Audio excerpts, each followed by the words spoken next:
안녕하십니까. 시골 의사입니다. 미국 테러 사건 여파로 지난주 이번 주 연이어서 시간이 아주 배를 못 잡고 있는데 1995년에 프랑스 사람 구스타프 르봉이라는 사람이 군중이라는 책을 썼습니다. 지금으로부터 약 100년 전인데 이 책의 내용이 뭐라고 적혀 있느냐면 인간은 모여있을 때 각자의 감정 방향이 일치하면 이성과 판단의 방향도 일치해서 하나로 느껴진다, 이런 얘기가 있습니다. 그래서 인간은 개개인이 따로 각자가 폐쇄된 공간에서 혹은 고립된 공간에서 혼자 생각할 때보다 많은 사람들이 동시에 모여있을 때 감정적인 일치만 모이면 이성적인 판단이 군중에 의해서 허물어진다, 뭐 이런 얘기를 했는데, 지금 이렇게 어려운 상황일수록 내가 각자 군중 혹은 어떤 대중의 이름으로 시장에 서 있는지, 혹은 내가 어느 정도 언덕 같은 데 올라서서 대중의 방향을 내려다보고 대중의 방향을 판단하고 있는지를 한번 생각해 봐야 될 때가 아닌가 싶습니다.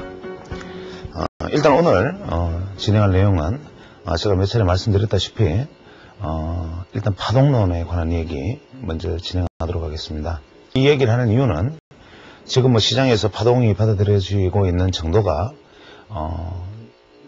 옳은 이야기다, 혹은 전에 쓸모없다, 뭐 이런 여러 가지 논란이 있는데, 제가 말씀드리고자 하는 것은 제 방식으로 보는 어떤 파동의 이야기, 혹은 제 방식으로 보는 어떤 각도의 얘기를 하기 위해서 그에 앞서서 과연 이러한 어떤 이론들을 처음에 주목했던 분들은 어떠한 시각으로 시장을 바라봤나, 그 다음에 전문가의 어떤 영역으로 치부되어 왔던 어떤 파동이라든지 뭐 일목균형이라든지 혹은 여러 가지 특수 차트라든지 이런 것들이 과연 뭐 전문가의 영역으로 존재할 만큼 어려워서 그런 것인가, 아니면 뭐 어디 일본이나 미국 같은 데서 소개되었던 책들이 아직까지 뭐 특별히 노력하는 분이 없어서 소개되어 있지 않아서 순위 그럴 뿐인가 하는 것도 같이 한번 생각해 보겠습니다. 그래서 일단 오늘은 먼저 파동론에 관해서 일단 접근하도록 하겠습니다.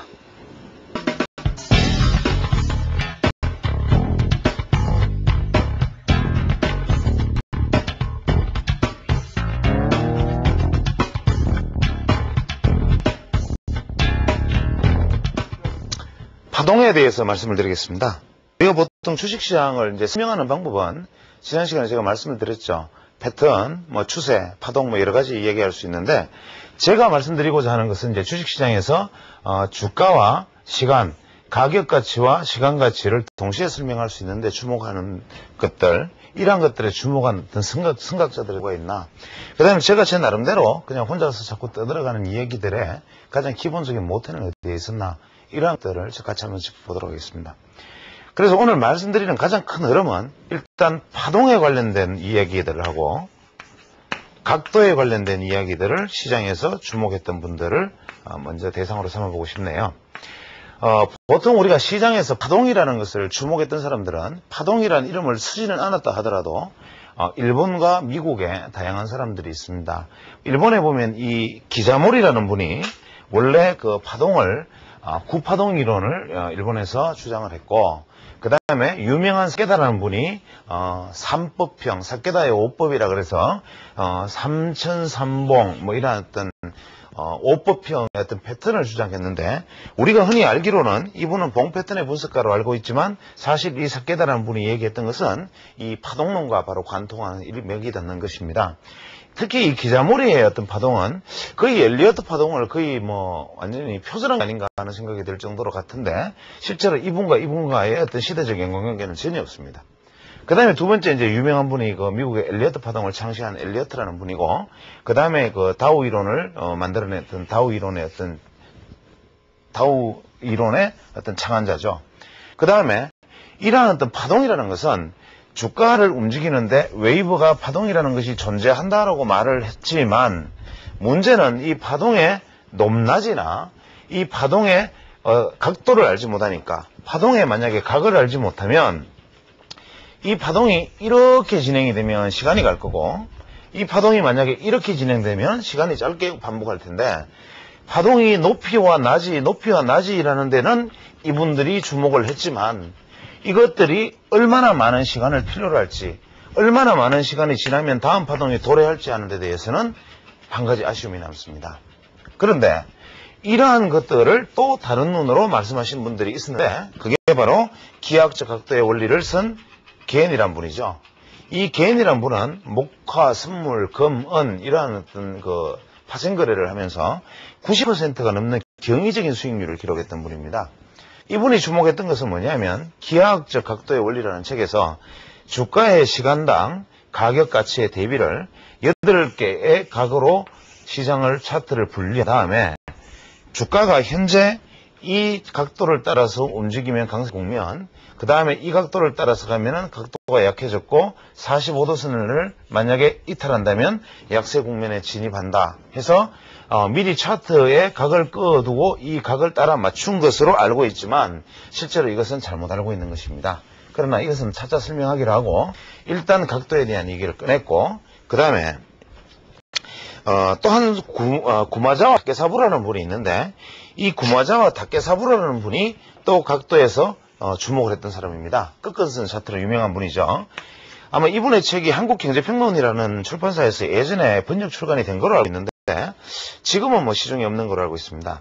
이분의 이야기는 뭐냐면 주가 차트를 이렇게 끝근선으로 표시를 하는데 이 끝근선에서 우리가 각도 보정 이론을 저는 이분의 말을 제가 의역해서 그렇게 받아들였습니다. 이분의 끝근선 차트의 각 원리는 이 각이 같게 그려져야 된다는 게 핵심입니다. 이 말은 뭐냐면 예전에 제가 말씀드렸다시피 주가가 만약에 이러한 어떤 흐름을 보이는 주식이 있다 하더라도 이 각도의 주추세의 각을 보정하려는 각도의 흐름은 꼭 나타나게 되어 있다라고 제가 말씀드린 어떠면은 그 이야기의 모태가 되었던 분이죠. 그래서 이 부분의 끝끝는 차트는 고점이 돌파되었을 때 첫 번째 눌림목이 매수 찬스다 이런 주장을 했던 분인데 이것은 나중에 제가 말씀드리기로 하고 그래서 지금 보면 크게 파동론을 설명하기 위해서 필요한 것은 뭐냐면 최소한 이 기자몰이 삭개다 그 다음에 엘리어트 다우 그 다음에 이분들은 파동에 그 다음에 시간가치에 주목한 혹은 각도에 주목한 분은 겐과 다케사부로 이분들이 이제 주식시장에서 어떤 선구자적 위치에 서 있었던 분들입니다. 그래서 이분들을 하나하나 짚어가면서 이제 말씀을 나누기로 하죠. 우리가 보통 파동이라고 얘기를 합니다. 파동이라고 말을 하면 다우 같은 분들은 어떻게 얘기하냐면 다우에서 다우 이론에 보면 제일 큰 것은 우리가 보통 어떤 주 메이저 트렌드라고 얘기하죠. 주 추세라는 것이 시장에는 반드시 존재한다. 즉 하나의 긴 추세가 주식시장에는 존재하게 되어 있는데 이 주 추세를 만들어가는 중간 에너지의 합이 웨이브 즉 파동이다라고 다우 이론은 설명을 합니다. 즉 이러한 어떤 긴 추세, 이 주기 보통 15년에서 30년에 가까운 이 긴 주기들의 주가가 움직이는 이 주기들을 설명하는 이 메이저 트렌드, 이 상승하는 주 추세를 이루는 그 안에서 이러한 파동을 만들어가는 것, 요게 바로 웨이브, 즉 파동이다라고 다우는 설명을 하고 이 파동 속에서 다시 세분되는 이러한 어떤 소파동들 이런 것을 잔물게이르다 그래서 리플 이렇게 합니다. 그래서 다우라는 분은 여기서 보통 우리가 메이저 트렌드, 웨이브, 리플 이렇게 얘기를 하지만 실제로 이분 이야기는 뭐냐면 상승과 하락이 크게 교대되는 경제 흐름 속에서 파동이 존재하고 그 파동을 구성하는 잔물결이 다시 들어있다 이런 얘기를 했고 두 번째 엘리어트 기자몰이라는 분은 어떻게 얘기를 했느냐면 일본 사람 기자몰이는 제가 꼭 여기서 표절한 것 같은 느낌이 듭니다. 1, 2, 3, 4, 5, 6, 7, 8, 9 이렇게 9개의 파동이 주식시장에는 존재한다고 얘기합니다. 이 그림을 잘 보면 실제로 상승한 국면은 하나, 둘, 셋, 4개의 국면이고 중간에 미약한 반동파동이 있었죠. 그래서 이분의 이야기로는 뭐냐면 파동이 첫 번째 가는 거를 유년기, 두 번째를 소년기, 꺾여서 반동하는 것을 청년기,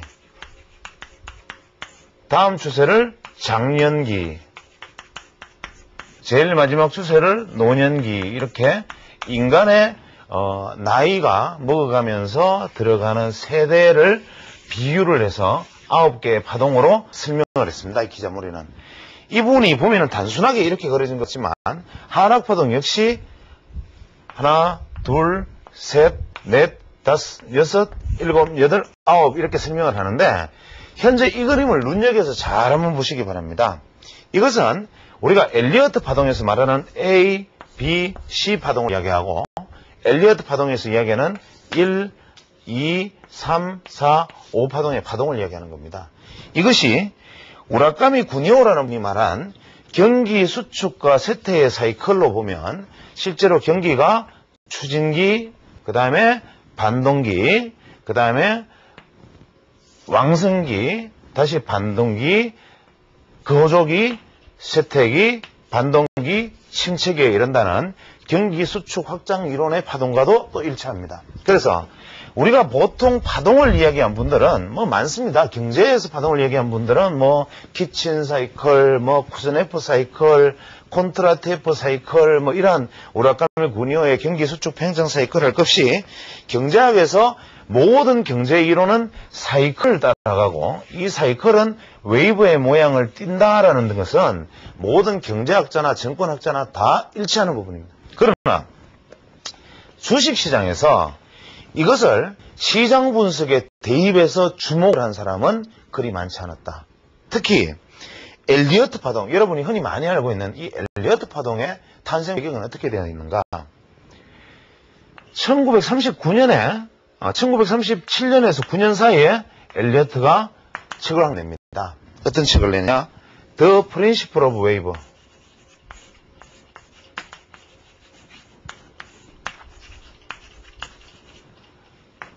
파동의 원리라는 책을 출간을 합니다. 이분이 이 출간하게 된 과정은 뭐냐면 원래 1920년대에 엘리어트라는 사람은 시카고 철도회사의 보선원이었습니다. 보선원. 즉 철도의 침목을 깔고 철도 레일을 기차가 올 때마다 바꿔주는 이러한 역할을 하고 있는 분인데 이분이 무려 자기 나이가 50이 넘어서 공부를 한번 해볼까 생각을 합니다. 왜냐하면 자기가 고등학교 다닐 때 수학을 참 잘했는데 고등학교를 졸업한 분이죠. 수학을 잘했는데 지금 현재 철도 침목만 하고 이대로 끝나면 자기가 현재 수해관에서 가지고 있던 재질을 그냥 스키는 게 아닌가라는 생각을 합니다. 그래서 뒤늦은 나이에 부기 공부에 뛰어듭니다. 그래서 이분이 무려 50이 다 된 나이에 부기를 공부해서 철도 보선원에서 그 철도역의 회계사, 즉 요즘으로 보면 뭐 그날의 어떤 뭐 입출금의 잔고를 마치는 일, 뭐 이런 회계원으로 입신을 하게 됩니다. 어떤 면에서 이 자체만 해도 참 놀라운 일이죠. 사람이 평생 자기가 해오던 일을 갑자기 공부를 해가지고 회계원으로 변신했다. 그래서 회계원으로 변신을 하면서 그 과정에서 이제 수리, 기하학, 도형 뭐 여러 가지를 공부하다 보니까 이게 항상 재미있거든요. 그래서 여기에 대해서 상당히 관심을 가지고 수학 공부를 이제 좀 더 깊이 해나가는 과정에 그 당시 미국 시장의 배경이 어땠느냐 하면 1929년까지 주식시장이 대폭발을 한 다음에 1931년까지 다시 폭락 국면을 맞이하고 그 이후에 2, 3년간 급등락을 맞이하는 장세로 미국 시장이 움직이고 있습니다. 신문기사를 보니까 주변에 뭐 그저 한 100불 들고 1000불 벌었다는 사람, 1000불 들고 10,000불 벌었다는 사람, 10,000불 들고 100,000불 벌었다는 사람이 주변에 횡행하다가 어느 날 갑자기 옆에서 갑자기 깡통 쳤다, 뭐 어떻게 됐다, 잘못됐다, 집을 팔았다는 소리가 막 들리거든요. 야, 이게 주식이 뭔가. 그때부터 주식 공부를 합니다. 그래서 그 공부라는 것이 저 같은 사람들이 젊을 때 공부를 하는 것이다. 그게 아니고 누구나 이렇게 착안을 해서 공부를 하는 거죠. 그래서 엘리어트가 공부를 하면서 지난 미국 시장의 역사, 100년간의 주식시장의 역사를 가지고 이 안에서 어떤 규칙성을 찾아보고자 하는 노력을 합니다.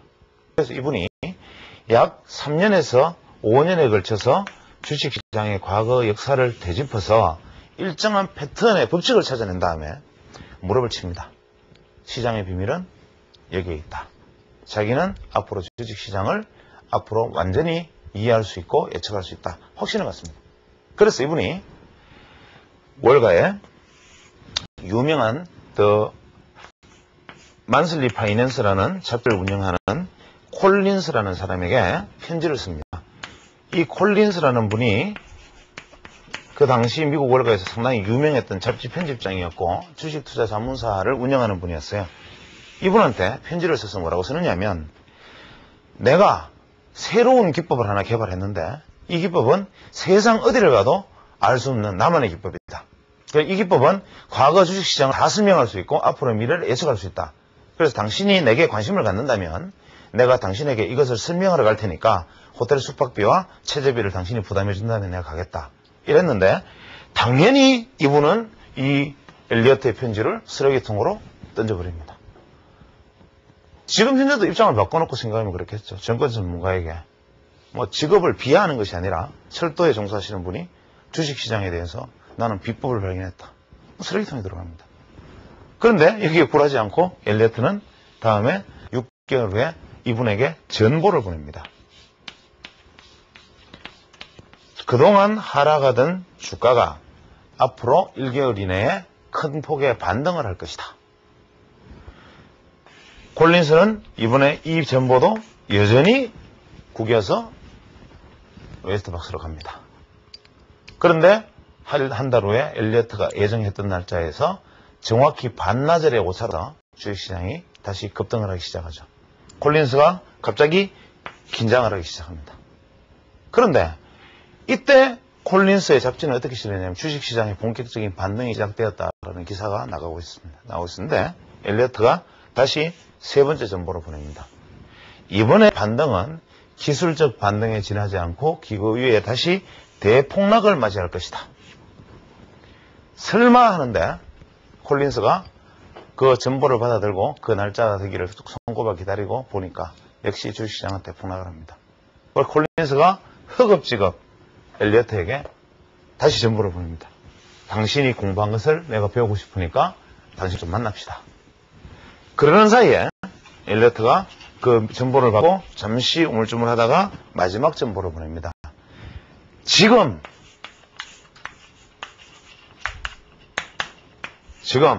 주식시장은 이제 길고도 긴 폭등에 들어섰다. 반등세에 들어섰다. 라는 전보를 띄우고 자기가 콜린스에게 출발을 합니다. 그 당시만 해도 교통수단이 발달하지 않아서 이틀 정도 걸렸죠. 이 전보를 딱 받아들고 콜린스가 전보를 딱 받아들고 펴는 순간에 뉴욕 주식시장이 폭등을 시작해서 그때부터 상당 기간의 긴 상승을 맞이하게 됩니다. 이 콜린스는 거의 기절할 수준이 됐죠. 그래서 엘리어트를 불러서 엘리어트에게 배웁니다. 그래서 엘리어트가 이 엘리어트 파동 이론을 설명을 하고 난 다음에 콜린스가 엘리어트를 투자자문 계약을 맺고 자기하고 같이 주식 투자를 하자 하면서 각 투자자문사에 몇몇 사람을 끌어들여가지고 수익을 나누어 먹자, 쉐어하자 이렇게 설득을 합니다. 엘리어트가 순진한 사람이 거기에 넘어갔죠. 그래서 제주는 곰이 부리고 무어는 누가 먹고 뭐 이런 상황이 벌어지는데 엘리어트가 그 이후로 얼마나 쪽집게처럼 잘 맞췄던지 콜린스가 그 당시 시장을 거의 주도를 했습니다. 그런데 엘리어트가 시간이 좀 지나니까 자기한테 남는 것도 별로 없고 또 이미 나이가 60이 넘어가는데 이제 더 이상 기대할 것도 없고 그래서 엘리어트가 자기가 지금 남겨져 있는 이 이론들을 세상에 소개하고 싶다. 책을 쓰려 하니까 콜린스가 반대합니다. 이 이론이 알려지는 순간 이 이론의 생명은 끝난다. 그래서 더 이상 이 엘리어트 파동은 우리만 알고 아무한테도 알릴 필요가 없다. 근데 엘리어트가 그 말을 무시하고 모 잡지에 몰래 연락해서 11회에 걸쳐서 자신의 엘리어트 파동 이론을 그 잡지에 싣습니다. The Principle of Wave라는 제목으로. 그러나 누가 이걸 사보겠습니까? 엘리어트라는 이름은 콜린 밑에 감춰져 있었고 아무한테도 알려져 있지 않고 엘리어트라는 사람을 아무도 모르는 상황에서 그래서 이것은 당연히 11회의 연재 끝에 그저 재밌는 이야기, 요즘 같으면 뭐 주역이나 점쟁이 혹은 점성주승사가 나와서 주식시장에 관한 연재를 한번 하고 들어가는 정도로 받아들여집니다. 그리고 이 책은 묻혀집니다. 그리고는 엘리어트 역시 슬슬하게 주식시장에서 은퇴를 해서 자기 고향으로 돌아옵니다. 돌아와서 자기 나이 64세 때 고향으로 돌아오는데 콜린스가 엘리어트가 은퇴를 할 때 책을 한 권 선물을 합니다. 그동안 고생했습니다.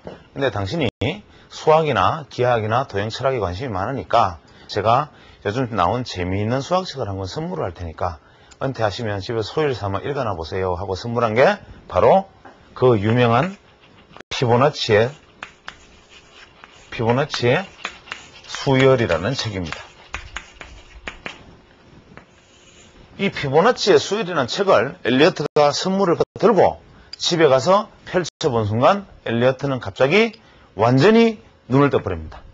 즉 앞서 말씀드렸던 엘리어트는 파동을 알아서 높낮이의 패턴은 예측할 수 있었지만 이 높낮이가 이까지 갈지는 몰랐다는 거죠. 주식시장은 이렇게 파동으로 간다는 건 알았지만 이 파동의 길이가 얼마나 될지는 몰랐다. 이렇게 간 다음에 이렇게 떨어질 건 알았지만 이 깊이가 얼마나 될지는 몰랐고 이것이 어떻게 진행될 줄은 자기도 몰랐다. 모양만으로 알 수 있었다. 그런데 엘리어트가 이 피보나치 수열을 접하면서 갑자기 무릎을 치고 완전히 세상의 질서를 깨우쳐버립니다.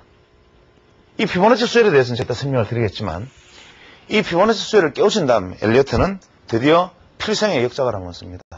저는 이분을 멋있게 생각하는 이유가 바로 이 점입니다. 이분이 쓴 마지막 엘리어트의 두 번째 저서이자 최종 저서의 제목이 자연의 법칙과 우주의 신비 The Natural Law, Secret of Universe 자연의 법칙과 우주의 신비 주식책 제목이 이렇습니다. 우리가 보통 주식책 제목을 쓰면 뭐 얼마로 얼마 벌기 무슨 대박주 찾기 급등주 찾기 뭐 이것만 알면 당신도 뭐 부자 될 수 있다 어떤 아저씨의 뭐 얼마 벌기의 어떤 전략 뭐 이런 사례들의 제목이 붙습니다. 그 다음에 뭐 누구누구 무슨 고수 따라하기 뭐 이런 얘기들이 있는데 이분은 자연의 법칙과 우주의 신비라는 이름을 붙였습니다. 책에. 참 놀라운 일이지 않습니까? 우리가 자연의 법칙과 우주의 신비라는 이름을 붙일 수 있을 정도로 이분은 주식이라는 그 자체를 하나의 세계로 혹은 인간의 행위, 인간의 생각들이 부딪히는 시장의 그 자체를 우주의 질서를 따르는 것처럼 인간 질서를 따르는 것처럼 그 안에서 엄격한 질서가 존재한다라고 생각을 했고 그 안에서 자기는 질서를 발견했다라고 판단했습니다. 왜 그랬느냐? 그 다음에 이야기는 미루기를 하고 그 다음에 이 엘리어트 회원은 두 번째 책을 발간한 다음에 그로부터 6개월 후에 사망합니다. 이 이야기에 첫 번째 썼던 파동의 신비라는 책, 파동의 원칙이라는 책에 담지 못했던 높낮이에 대한 이야기를 다 담았는데 한 가지 아쉽게도 시간에 대한 이야기를 담지 못했습니다. 엘리어트가 첫 번째 책에서 가장 중요한 것은 추세와 패턴과 시간이다 이렇게 얘기를 했는데 안타깝게도 시간에 대한 얘기를 담지를 못했습니다. 왜냐하면 자신의 건강이 쇠해서 이제 죽을 날이 얼마 남지 않았기 때문에 그 쫓긴 흔적이 책을 보면 아주 역력히 나타나 있습니다. 그러니까 중간중간에 굉장히 부실하게 그냥 자기만이 알 수 있는 어떤 코드가 암호로 적혀있는 부분들이 너무나 많습니다. 이 책이 발간되고 난 다음에 이 책이 그대로 사장되어 버린 것은 불을 보듯이 뻔합니다. 무명의 철도 공무원이 그것도 한때 콜린 스미트에서 주식 투자를 했다 하지만 콜린 스미트 감추어졌던 사람이 시골에서 철도를 은퇴해서 책의 제목이 자연의 법칙과 우주의 신비라는 철학책처럼 보이는 것을 한 권 썼다. 당연히 읽혀질 리가 없고 그대로 서점의 골동품상으로 들어가 버렸죠. 그런데 1980년도에 1986년으로 기억하는데 프레이트라는 사람이 어느 날 월가의 혜성처럼 등장합니다. 뭐냐? 87년도 주식 대폭락을 예측을 해버립니다. 어떻게 이렇게 자신있게 당신은 대폭락을 예측했느냐? 마치고 난 다음에 처음에 폭락을 주장했을 때 다들 웃었습니다. 지금 펀더멘털은 그런 게 아니야. 그런데 폭락을 딱 예측해보고 난 다음에 모든 사람들이 기자들이 가서 인터뷰를 했습니다. 어떻게 당신 그걸 알았느냐? 그때 이 사람이 바로 짜잔 하고 탁 내놓은 게 뭐냐? 이 자연의 법칙과 우주의 신비 이 책을 내놓은 겁니다. 이게 뭐냐? 내가 우연히 월가의 서점을 갔을 때 이 자연의 법칙과 우주의 신비라는 책을 발견하고 이것에 대해서 공부를 깊이 한 다음에 이것을 내 이론으로 만들어서 주식시장의 하락을 예측할 수 있었다. 이 법칙과 이 이론에 대해서 나는 너무나 신봉한다. 이러면서 갑자기 이 엘리어트 파동에 대한 이야기가 시장의 화두로 떠오릅니다.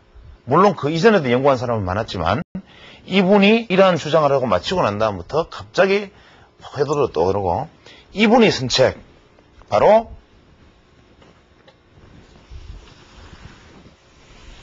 이 프레이트가 쓴 The Principle of Elliott Wave, 이 책이 시장에 알려집니다.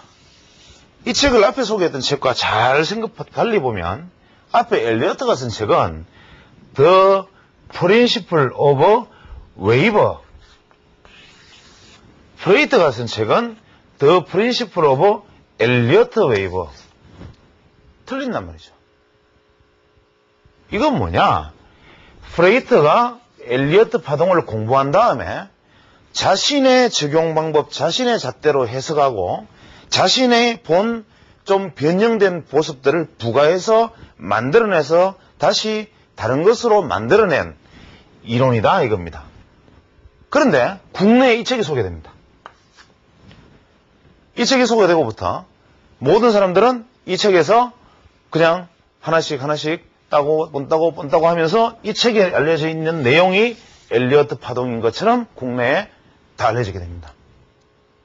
그런데 이 엘리어트 파동에 관련된 책이 몇 가지가 있느냐, 해석서가 무려 무슨 유명한 무슨 철학서 해석처럼 버전이 14가지, 제가 아는 한 14종이 있습니다. 현재 아마존에만.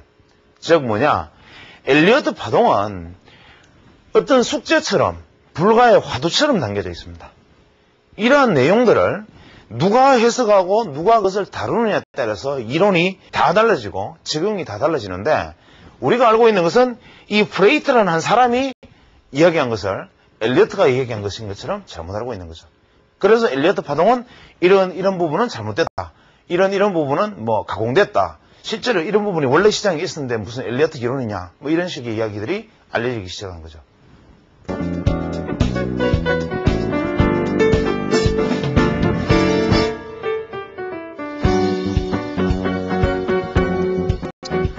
오늘 이야기가 있는 풍경은 아주 유명한 화가 빈센트 반 고호, 네덜란드 사람이죠. 이분의 작품 중에서 흔히 알려져 있는 뭐 어떤 해바라기라든지 밤이라든지 뭐 이러한 주제들, 자화상 뭐 이런 그림들을 말고 신발이라는 주제의 그림을 한 장 골랐습니다. 이 그림은 이제 보여지는 것처럼 다 떨어지고 헤어지고 낡아버린 어떤 고호 자신의 신발, 이것을 아주 두터운 터치로 이루어져 있지만 아주 유채색의 물감임에도 불구하고 오히려 느껴지는 부분은 오히려 세밀하고 정갈한 소묘 같은 느낌을 줍니다. 이 신발을 보면서는 세파에 시달리고 어떤 희노애락 속에서 한 인간이 거쳐와야 됐던 어떤 삶의 어떤 여정들, 혹은 빈센트 반 고흐라는 한 불후했던 화가, 이 사람의 한 인생의 역정들이 이 그림 속에, 이 신발 속에 상징되어 남아있고, 마치 빈센트 반 고흐의 어떤 자서전을 보는 것이 아닌가라는 느낌이 들고, 저 역시도 이 그림을 볼 때면 가끔씩 지쳐있는 제 모습, 혹은 지쳐있는 어떤 주변의 모습들을 발견하고 가끔씩 숙연해질 때가 있습니다. 기회가 된다면 이 그림을 다시 한번 자세히 보실 것을 한번 추천드리고 싶습니다. 첨부하는 음악은 고흐하고 동시대에 이제 같은 지역에서 활동했던 아를 지방이라 그러죠. 이 아를 지방에서 활동했던 조르주 비제라는 작곡가가 작곡한 진주 조개잡이라는 곡이 있습니다. 이 진주 조개잡이는 이 비제가 이제 작곡가로도 성공하는데 아주 결정적인 영향을 미쳤던 음악이죠. 이 비제의 진주 조개잡이 중에서 탈리아빈이라는 그 가수가 예전에 그 카루소나 뭐 스키파라는 어떤 아주 훌륭한 당대의 어떤 전설적인 테너를 이은 탈리아빈이라는 가수의 목소리로 이 진주 조개잡이의 한 부분을 같이 첨부해서 듣도록 하겠습니다. 이 음악 역시 사랑, 잃어버린 사랑과 어떤 뭐 놓쳐버린 어떤 무엇들 혹은 이상들, 꿈들에 대해서 회한과 어떤 후회를 담고 있는 곡이기 때문에 이 신발과 가장 어울리는 음악이 아닌가 생각합니다.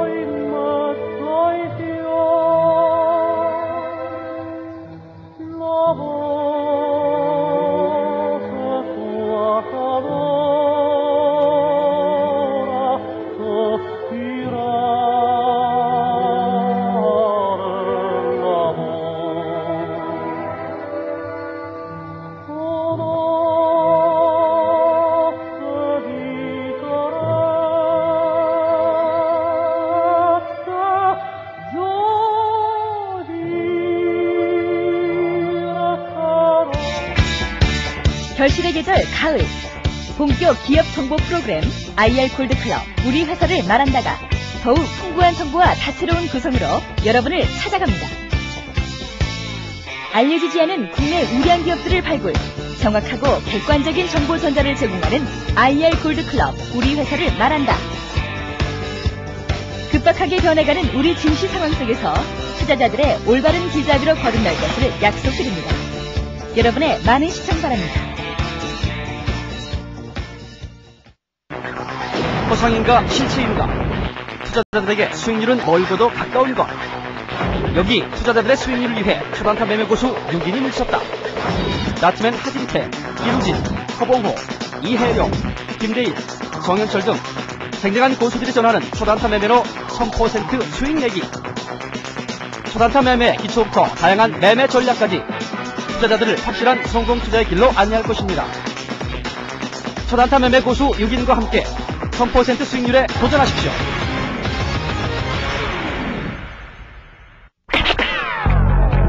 세계 지식 포럼을 기억하십니까? 세계 지식 포럼은 세계적 석학들과 최고 경영자들이 모여 기업과 국가의 생존 전략을 모색하는 첨단식 학습의 장입니다. 매일경제신문과 매일경제TV는 올해에도 21세기 지식기반 경제를 살아가는 지식인들의 향연인 세계 지식 포럼을 서울에서 개최합니다. 오는 10월 17일부터 19일까지 3일간 JW 메리어트 호텔과 센트럴시티에서 열리는 세계지식 포럼에는 OECD, 글로벌 날리지 파트너십 등 세계기구, 파이낸셜 타임즈, 일본 경제신문, 블룸버그, 포브스 등 세계 유수 언론기관과 베인앤컴퍼니 등 국제적 컨설팅 회사가 함께합니다. 세계적인 석학 폴 크루그만 미 프린스턴대 교수와 수파차이 차기 WTO 의장, 요한 프리츠 국제언론인협회 사무총장, 셰릴 쉐이버즈 전 미 상무부 기술담당 차관보, 존 도나유 베인앤컴퍼니 사장 등 80여 명의 세계 정치, 경제, 학계 지식 리더들이 연사로 참가합니다. 아는 것이 힘입니다. 세계지식 포럼에서 21세기 성공의 지혜를 찾으십시오.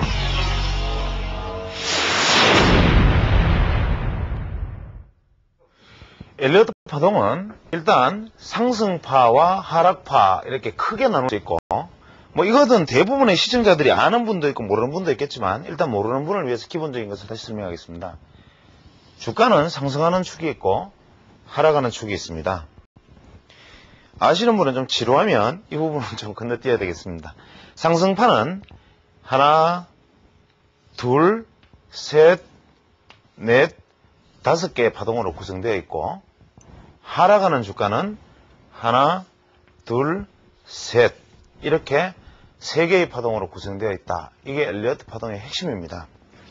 엘리어트 파동은 상승하는 첫 번째 상승의 반등파를 1번, 반등 이후에 조정 눌림목이 오는 것을 2번이라고 하고, 다음에 본격적인 상승이 오는 것을 제3파동, 3번 파동이라고 하고, 여기서 다시 조정을 받는 것을 4번 파동, 마지막 최후의 상승을 5번 파동이라고 이름을 붙입니다.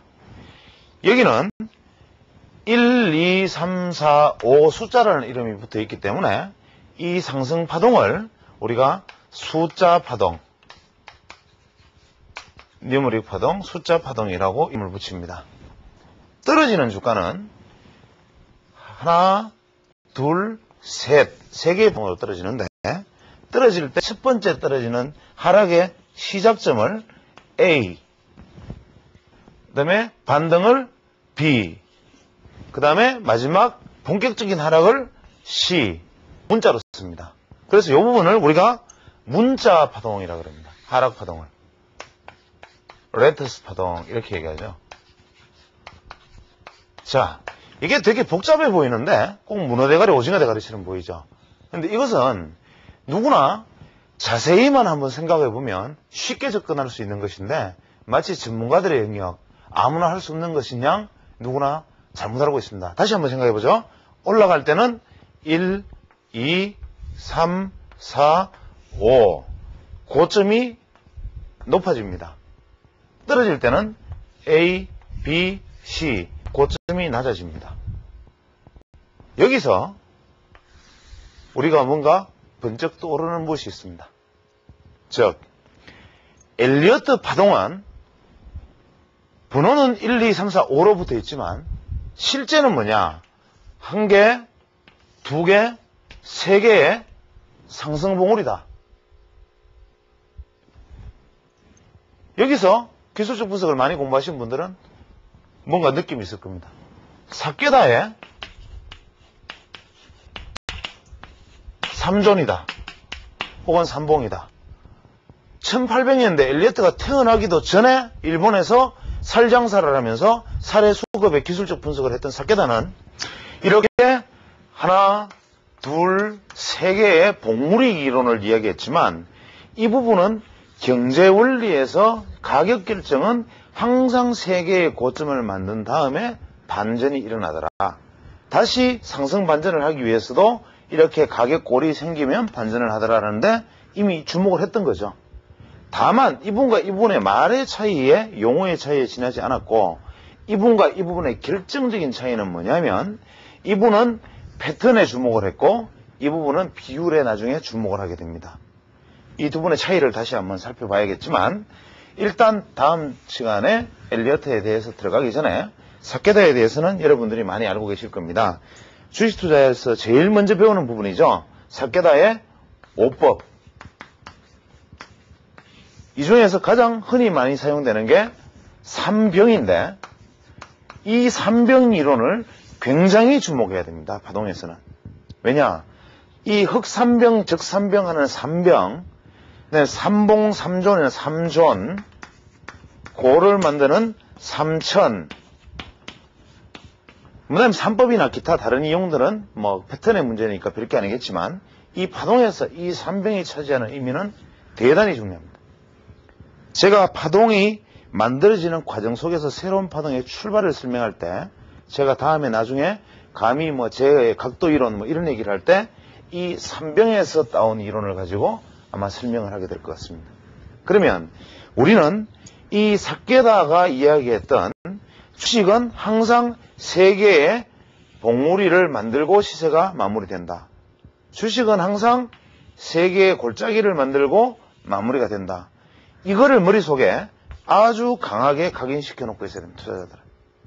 과거의 주식시장의 역사를 차트를 좁혀서 다 봤을 때 앞으로 주식시장을 우리가 들여다봤을 때 이러한 것들이 어떠한 절차와 과정 속에서 법칙을 이어나가는가 하는 것을 먼저 새겨둔 다음에 이렇게 가장 단순하고 쉬운 원리, 세 개의 고점과 세 개의 저점, 물론 이것이 획일적으로 적용되지는 않지만 이러한 것들이 미국으로 건너간 것은 아니지만 미국에서 태동한 엘리어트 파동에서는 어떻게 설명되어지고 엘리어트 파동은 과연 좀 더 깊이 들어가서 이것과 어떤 면에서 맥이 닿는가. 그 다음에 엘리어트 파동에서 제가 처음에 말씀드렸던 엘리어트에게 마지막 주어졌던 이 피보나치의 수라는 책이 엘리어트에게 주었던 변화. 이것이 바로 이 사케다의 삼봉이나 다를 바 없던 그저 평범한 하나의 원리를 세계적인 투자 기법으로 만들어내게 된 과정을 다음 시간에 설명하도록 하겠습니다.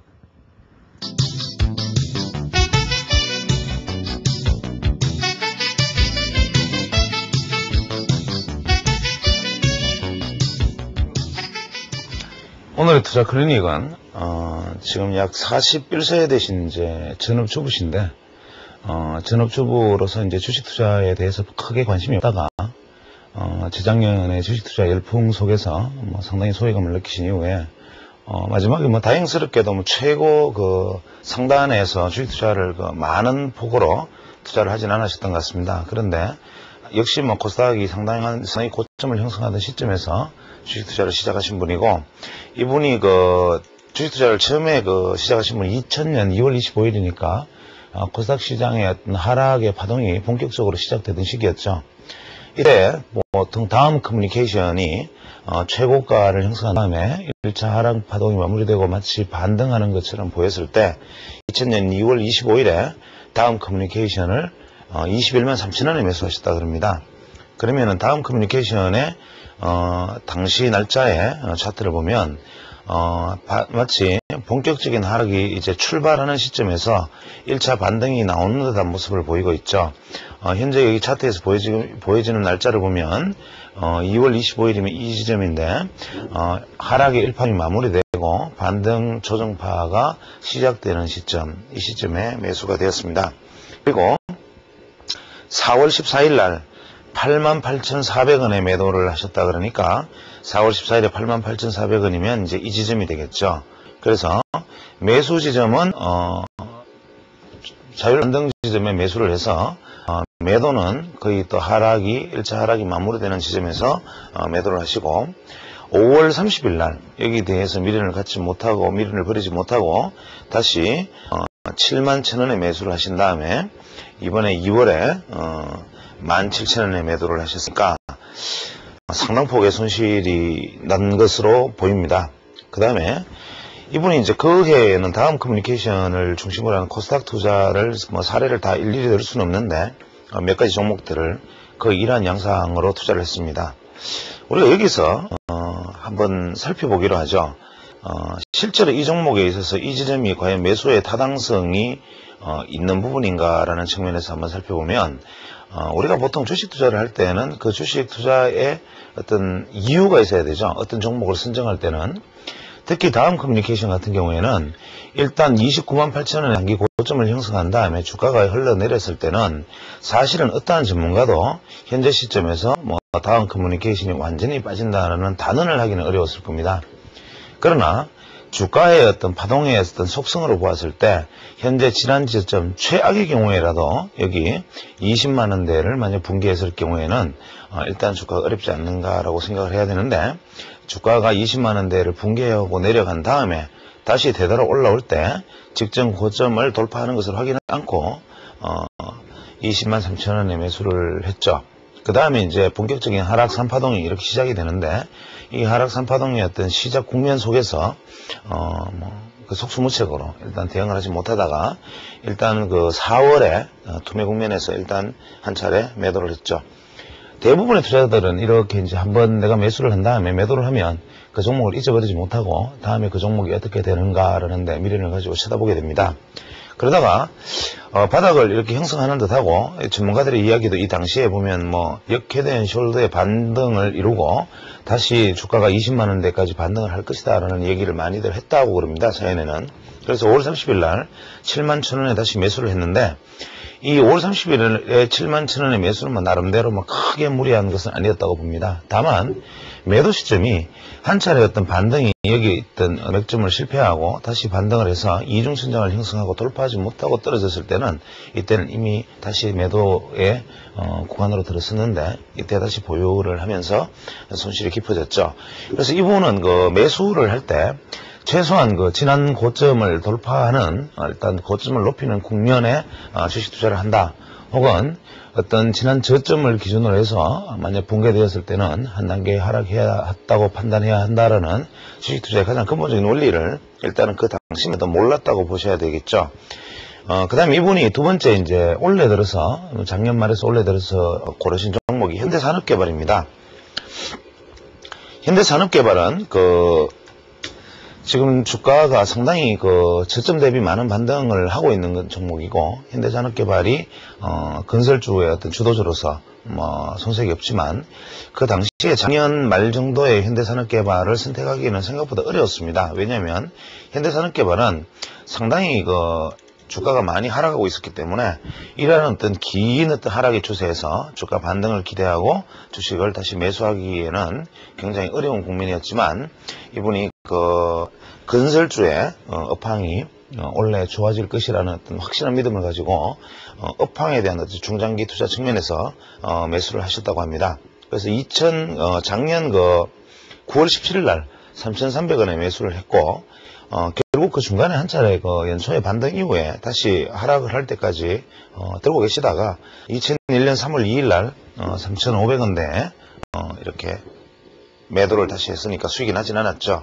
그 다음에 5월 25일 날 4,700원에 매수해서 7월 16일 날 다시 매도를 하고 8월 14일 날 5,790원에 매수하신 다음에 현재까지 보유 중이니까 이분이 가장 문제는 뭐냐면 제가 이 사례를 들게 된 이유는 일단 하락하는 종목에 투자를 하셔서 그 다음 커뮤니케이션처럼 추세적인 하락 국면에 놓여 있는 종목을 투자를 해서 매수를 할 때는 이것이 최소한 반전이 되었다라는 것을 확인한 다음에 매수가 이루어져야 되는데 다음 커뮤니케이션은 지금 보시는 것과처럼 단 한 번도 일단 반전에 성공했다라는 느낌을 주는 구간은 실제로 없습니다. 그래서 매수의 타당성이 없이 매수를 했을 때는 그에 따라서 반드시 단기 투자를 결행했어야 되고 중기 투자를 해서는 안 되죠. 그래서 이분이 중기 투자의 성향을 가지신 것 같은데 중기 투자자의 성향은 반드시 굳이 다음 커뮤니케이션을 만약에 택했다 하더라도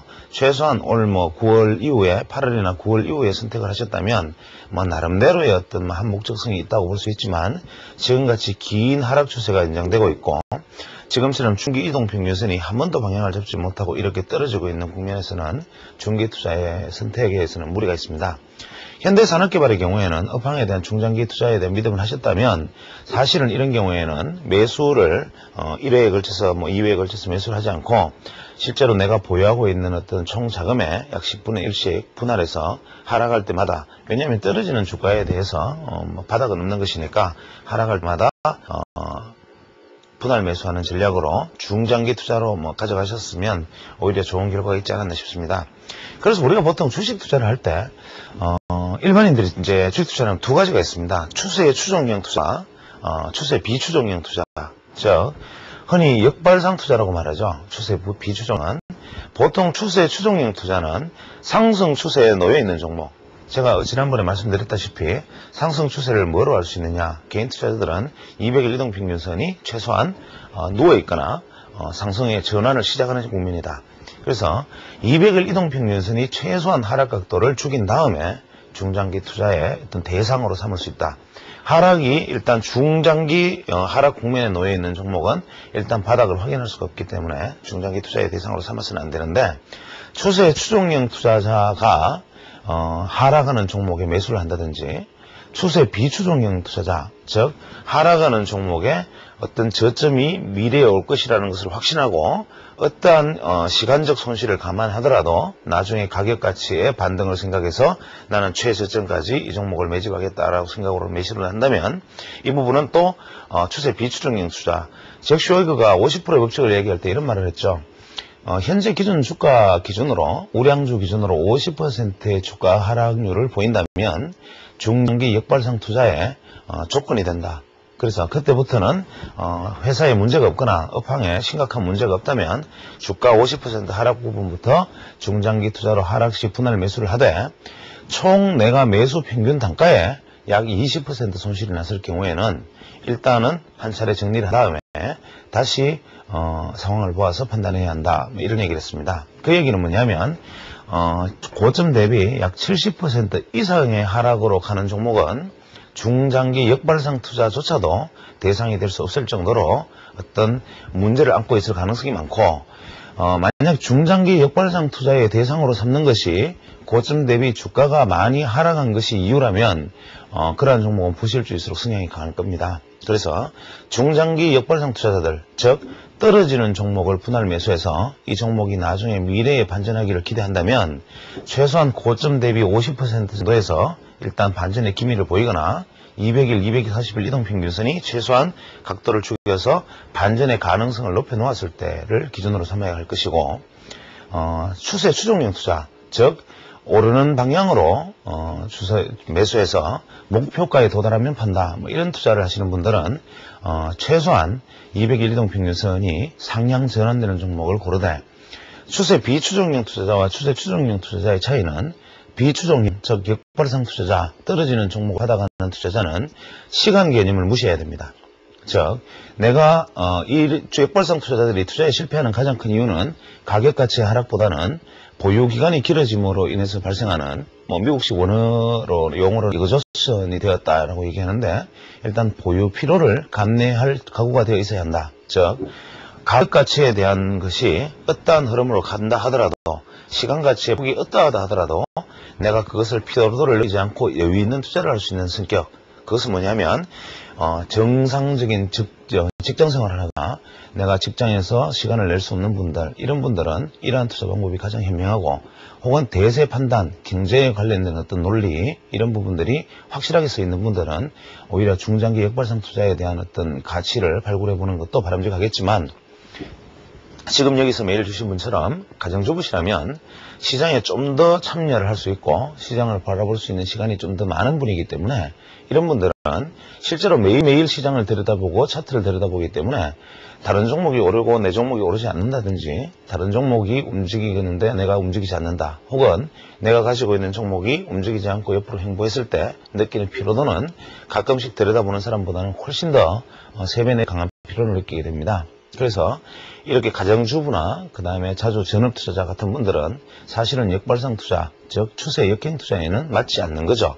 대부분 이런 분들이 성격이 과히 급하시지만 않다면 추세 추종형 투자를 하는 것이 바람직합니다. 그래서 지금 메일을 주신 분 같은 경우에는 작년에 그 다음 커뮤니케이션을 투자한 것은 추세 비추종형, 즉 역발상 투자, 즉 하락하는 종목을 하락할 때까지 끝까지 보유해서 나중에 이 수익을 남기겠다는 투자 방법은 일단 잘못된 것이었고, 원래 현대산업개발과 대구백화점을 매수한 것은 뭐 시의적절했다고 보여질 수는 있으나 매매의 시점에 대해서 세부적인 어떤 테크니컬, 즉 기술적인 부분을 가다듬어야 한다는 것은 분명합니다. 즉 원래 들어서 아마 작년에 어떤 투자에 있어서 실패의 경험을 사례를 삼으신 것 같아요. 그래서 일단 반전되는 종목, 대구백화점, 현대산업개발 이런 종목들에 원래 관심을 가지셨다는데, 이러한 방식은 분명히 긍정적인 진전입니다. 그러나 다시 한번 말씀드리지만 긍정적인 어떤 방향성의 진전은 되었다 할지라도 세부적인 내가 매매 시점을 택하는 부분들에 대해서는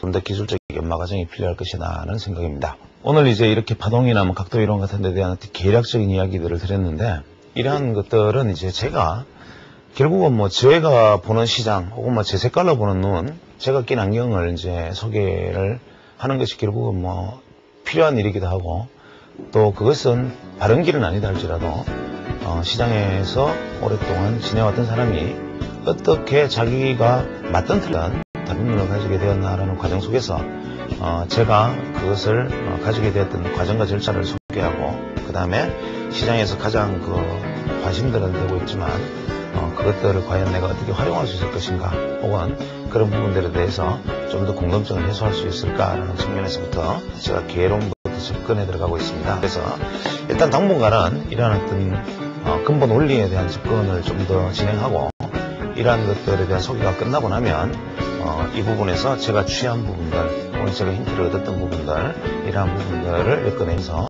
진행하도록 하겠습니다. 다음 시간에 이어서 계속 파동론에 대한 이야기를 하겠습니다.